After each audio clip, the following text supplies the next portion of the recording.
아침 말씀.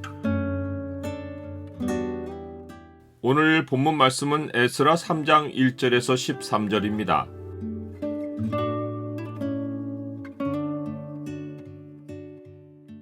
주를 예배하는 자리에는 눈물도 나고 기쁨도 있다.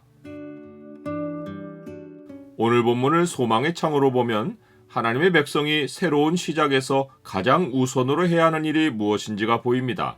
소망의 창을 보여주는 구절은 3장 2절입니다.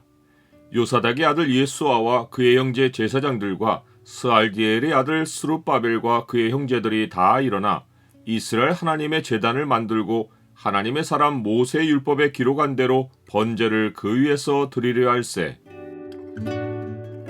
예루살렘으로 올라온 이스라엘 자손에게는 신앙의 시간표가 다시 흐릅니다. 그 증거가 그들이 7째 달에 함께 모인 것입니다. 이스라엘 백성의 한 해는 출애굽하던 아비벌을 첫 달로 시작하지만 영적 새로움은 7째 달에 있습니다.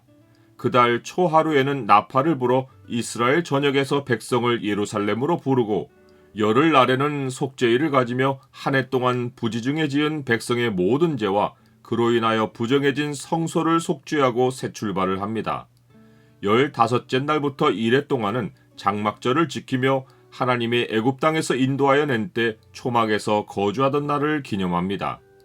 한 해를 시작하는 6월절 절기는 애굽을 떠나기 전 밤에 하나님이 생명을 지켜주신 것을 기념하지만 7째 달의 모든 예식은 애굽에서 벗어난 자유인으로서 기념합니다. 즉 과거 죄의 속박에서 벗어나서 하나님 안에서 자유를 얻은 백성으로서 오직 하나님만 의지하고 새롭게 출발한 삶을 기념하는 것입니다. 이스라엘 자손이 7째 달에 예루살렘에 모인 것은 돌아온 후 가장 빨리 함께한 것입니다. 바사왕 원년에 조서가 발표되고 바사 제국 각 도에 조서가 전달되어 이스라엘 자손이 모여 출발하는 일은 수개월이 걸릴 일입니다. 또한 바벨론에서 예루살렘까지는 대략 1300km 거리여서 하루 30km씩 이동해도 한 달 반이 걸립니다. 그러하니 그들이 예루살렘에 도착했다가 각자 옛날 자기 지파 땅으로 돌아가서 짐을 풀고 거의 곧바로 다시 모인 것입니다. 하나님은 영적인 새 출발을 주시려고 이들의 이동 시간표를 주관하여 가장 효과적으로 시간을 활용하여 7째 달에 예루살렘에 모이게 하신 것입니다. 예루살렘에는 하나님을 예배하는 성전이 없었지만 이것이 백성이 모여 예배를 드리지 못하는 이유가 될 수 없습니다. 무너지고 불타버린 성전은 건물이 허술해서가 아니라 백성의 죄악이 가져온 결과입니다. 그러하니 그들이 옷을 찢지 않고 마음을 찢고 하나님께 돌아오면 그곳이 예배의 장소입니다. 그들은 옛날 성전터에 돌로 제단을 쌓습니다. 아마도 가나안 땅을 처음 밟았던 선조 아브라함이 이 땅에 정착하여 제단을 쌓고 여호와의 이름을 부른 일을 기억했을 것입니다. 이스라엘 자손도 예수아와 스룹바벨을 중심으로 다 일어나서 이스라엘 하나님의 제단을 만듭니다. 그런데 제단을 만든 동기는 믿음만이 아니라 두려움도 있습니다. 그들은 모든 나라 백성을 두려워하여 제단을 세우고 아침 저녁으로 여호와께 번제를 드립니다.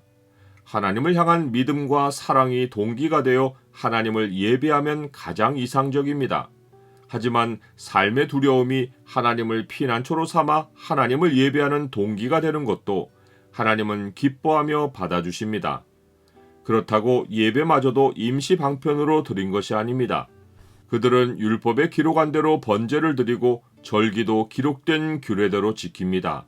또한 임시 제단으로 끝나지 않고 성전 지대를 놓을 준비를 위해 일꾼을 고용하고 백향목 재료도 레바논에서 운송하여 오게 합니다. 준비 기간으로 6개월이 흐르고 예루살렘에 이른 지 2년 둘째 달, 곧 첫째 달에 6월절을 지키고 다음 달부터 성전 공사를 시작합니다. 나는 하나님이 내 인생 시간표를 하나님의 뜻에 따라 정확하게 이끌어가고 계심을 믿습니까? 건축자가 성전 기초를 놓을 때 제사장들과 레위인들이 나팔과 제금으로 여호와를 찬송하고 모든 백성은 큰 소리로 즐거이 부르며 화답합니다. 그런데 솔로몬이 지은 첫 성전을 눈으로 보았던 제사장들과 레위 사람들과 나이 많은 족장들은 성전의 기초가 놓임을 보고 대성통곡합니다. 백성의 죄악으로 그 화려하던 성전이 무너져버린 것과 이로 인하여 포로로 끌려가서 수십 년 타국 생활을 한 것을 기억하면서 동시에 눈앞에서 다시 성전 기초가 놓이는 것을 보고 만감이 교차하며 눈물이 터진 것입니다. 과거를 모르고 타지에서 태어난 백성은 약속의 땅을 되찾은 감격과 성전 건축으로 인하여 기뻐서 크게 함성을 지릅니다. 통곡하는 소리와 즐거이 부르는 소리가 한데 섞이는 것이 잃어버린 하나님 백성이 하나님께 돌아와 과거 죄를 회개하고 새 사람으로 거듭날 때 일어나는 일입니다. 주가 다시 오실 때도 기쁨 가운데 애통의 소리가 모든 하나님 백성에게 터져 나올 것입니다.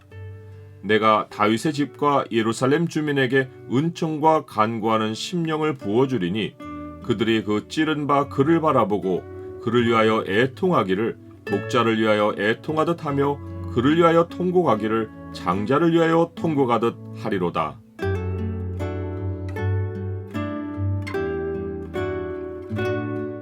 주님, 제 삶에도 신앙의 시간표가 흐릅니다. 주일에 예배하고 아침마다 주를 만나며 삶의 자리에 기도의 제단을 두고 살아갑니다. 주 앞에서는 눈물도 나고 기쁨도 있습니다. 주의 나라를 세우는 기쁨으로 날마다 살아가게 하옵소서. 예수 그리스도의 이름으로 기도드립니다. 아멘.